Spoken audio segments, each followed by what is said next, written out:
ने दो अलग अलग मामलों पर, ये अपने आप में बहुत बड़ी खबर है, कोर्ट ने जो कहा मैं पढ़ देता हूं आपके सामने। हाई कोर्ट और सुप्रीम कोर्ट दोनों अलग अलग विषयों को लेकर जिन्होंने कोर्ट ने अपनी बात कही। आपने कहा कि ये न्याय संगत है, तो फिर सुप्रीम कोर्ट ने ये को कहा कि बिना नोटिस घर गिराने पर 25 लाख रुपए का मुआवजा आपको देना होगा। सरकार को 25 लाख रुपए का मुआवजा देना होगा क्योंकि आपने बिना नोटिस के किसी का घर गिराया। और 5 साल पहले यूपी के महाराजगंज में यह मामला सामने आया था। तो आप तो कह रहे हो न्याय संगत है, और अगर यह बात है तो हाई कोर्ट जो टिप्पणी कर रहा है मैं वो भी पढ़ देता हूं ताकि आप उसका उत्तर दे दीजिएगा। जब आप किसी की संरचना को ध्वस्त करने का प्रस्ताव रखते हैं तो इसे चुनिंदा तरीके से नहीं किया जा सकता, यह सुनिश्चित करना होगा कि हर कदम पर कानून का पालन किया जाए। ये कोर्ट आपको सलाह दे रहा है, इसका मतलब क्या हुआ फिर प्रमुख साहब? हम ये कहते हैं कि भाई हम ही को तो ये कहा गया 25 लाख रुपए देने अगर कोई अनलीगल हुआ, हम तो कहिए लेन लगा के आइए आप, अरे लेकर आओ ना आप लोग, हमने अनलीगल किया ही नहीं है। मतलब तो फिर ये 25 लाख का जुर्माना क्यों लगा आप पे? ये 25 लाख के मुआवजे की बात कहां से आई?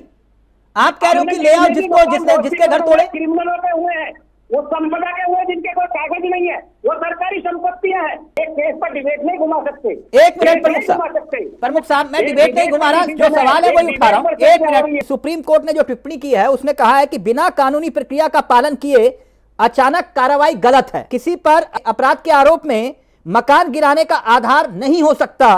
बुलडोजर कार्रवाई से पहले उचित कानूनी प्रक्रिया का पालन हो और बुलडोजर एक्शन को लेकर सुप्रीम कोर्ट की जो गाइडलाइन है उसे तय करने का जिक्र किया जा रहा है। मैं ये कहता हूं कि सरकार पर जिस तरीके को आप आक्षेप कर रहे हैं, बार बार हमारे साथी आक्षेप कर रहे हैं, अब भाई ये मकान गलत गिरे हैं या माँ और बहनों की बात कर रहे हैं, परिवार की बात कर रहे हैं, मुझे अच्छा लग रहा है बहुत। लेकिन ये इनके दस्तावेज लेकर पहली बात तो ये कहें कि अगर किसी का गलत गिरा, पहले तो मैं ये कहता हूं कि गलत गिरा ही नहीं है, लेकिन उसके बाद अगर तुम्हें लगता किसी के साथ अन्याय हुआ तो अपने सारे दस्तावेज, कागजात, जितने एविडेंस हैं इकट्ठा कीजिए और मैं आपकी डिबेट पर बैठा हूं। उनको जो मुआवजा बनता है, अगर किसी अधिकारी ने चूक की है, सरकार का काम नहीं है मकान गिराना। अच्छा, अधिकारियों का काम है। ये करते हैं कि अवैध मतलब अधिकारी अपनी मन से किसी का अवैध अतिक्रमण गिराते हैं या अतिक्रमण, आप कह रहे हो सरकार का काम नहीं है? प्रमुख साहब सरकार का काम नहीं है, कह रहे कोई बीजेपी का नेता एक उदाहरण है आपके पास जिसके घर या बुलडोजर चलाओ, बुलडोजर की कार्रवाई हुई हो? सवाल दोहराइए। मैं कह रहा हूं बीजेपी का कोई ऐसा नेता है जिसके यहाँ बुलडोजर चलाओ, कोई एक उदाहरण? अगर ये डिबेट बढ़ जाएगी तो शायद मैं वो भी कर दूंगा, लेकिन मैं एक चीज कहता हूं, अगर आपके पास विपक्ष का ये काम है, अगर भारतीय जनता पार्टी के खिलाफ है तो लेकर आइए निकाल कर भाई। अच्छा, आपका कोई नेता अवैध अतिक्रमण नहीं करता? हम तो आम जनता के विपक्ष का काम क्या है? अच्छा ठीक है सर, ठीक है, ठीक। एक नारा जो बटेंगे कटेंगे पूरे देश में गूंज रहा है, लेकिन बुलडोजर को लेकर जो बात सामने आई, कोर्ट ने जो कहा, तो अब जनता को क्या कहोगे आप, जिसे आपने कहा कि ये न्याय का प्रतीक है, कोर्ट कुछ और कह रहा है, तो फिर अब जनता को क्या कहोगे प्रमुख साहब? एक पूरे देश में उसको चर्चा है बटेंगे कटेंगे, लेकिन यहां बुलडोजर वाली खबर पर चर्चा नहीं है अभी, पब्लिक को पता चलेगा तो फिर क्या होगा? फिर सबके साथ एक ही बात आपको बोलता हूं कि हमारी सरकार ने कोई ऐसा काम नहीं किया जो अनलीगल हो, जो सुप्रीम कोर्ट, संविधान या लोकतंत्र से बाहर हो। अगर कहीं जांच की जरूरत है तो जांच भी होगी, और कोई अधिकारी अगर दोषी है, अधिकारी सबके होते हैं, हमसे पहले भी कुछ सरकारों के, इन लोगों से 70 वर्षों तक। अच्छा, तो ये अधिकारी दोषी है प्रमुख साहब? इसके लिए अधिकारी दोषी है? नहीं, जिस बुलडोजर को आप न्याय का प्रतीक बता रहे थे उसे ही सुप्रीम कोर्ट और हाई कोर्ट जो है उस पर सवाल खड़े कर रहा है। सवाल ये खड़ा होता है, देखिए इलेक्शन, सवाल खड़ा होना लाजमी है। जब आप कोई काम करोगे तो कहीं तारीफ होगी, कहीं आपका विरोध होगा। नहीं, ये विपक्षी पार्टी नहीं, ये कोर्ट है। बदला है।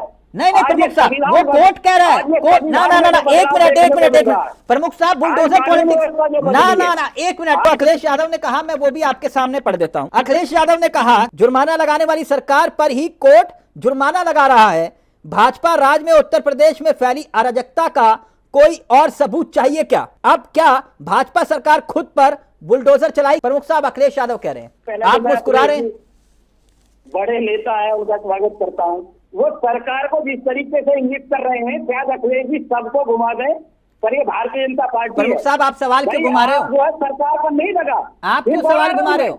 मैंने हमारे आपसे राज का पूछा विषय जिस है। कार्रवाई को आप न्याय संगत बोल रहे थे उसी पर ही सुप्रीम कोर्ट या हाई कोर्ट कोई कमेंट कर रहा है, तो विपक्ष जो कह रहा है आप उसे भी कह रहे हो कि वो नाजायज है। सुप्रीम कोर्ट, हाई कोर्ट और देश का डिस्ट्रिक्ट कोर्ट से लेकर मजिस्ट्रेट जो कोर्ट है अपना एसडीएम कोर्ट तक, हाँ, सबका स्वागत करता हूँ। आपने बुलडोजर खड़ा करके तो प्रचार भी किया सर, किया ना, चुनाव में इस्तेमाल भी किया, और वही बुलडोजर को अगर सवाल कोर्ट उठा रहा है तो फिर हम इसे क्या माने?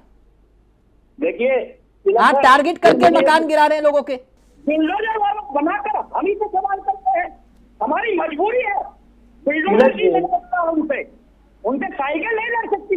अरे आप देखिए, अरे देवेंद्र भाई फिलहाल जी, हम अरे उनको प्रमुख जी, उनकी भाषा में जवाब इसलिए दे रहे हैं कि देश की उत्तर प्रदेश नीति की की गोली 25 करोड़ खा रही है। जनता परत होकर ये मांग करती है। भुक्खल नवाब के ऊपर इस सरकार ने 5 करोड़ का नोटिस दिया कि आपने अवैध तरीके से हाउस टैक्स नहीं दिया है, अवैध तरीके से संपत्ति बनाई है उसका टैक्स आपने नहीं दिया है, 5 करोड़ की नोटिस दी। वही भुक्खल नवाब भारतीय जनता पार्टी में चले जाते हैं, बुलडोजर ठप, बुलडोजर खड़ा। तो बुलडोजर जो पार्टी देख कर चलता है उसको आप कैसे जायज ठहराइए? अरे कहेगा कि आपने गलती की है, आप जो है आप अपराधी हो, आप ही ने आप सरकारी गुंडे हो। जिनको हम वोट काट रहे हैं, मजबूरी है। 70 वर्षों के बीच 14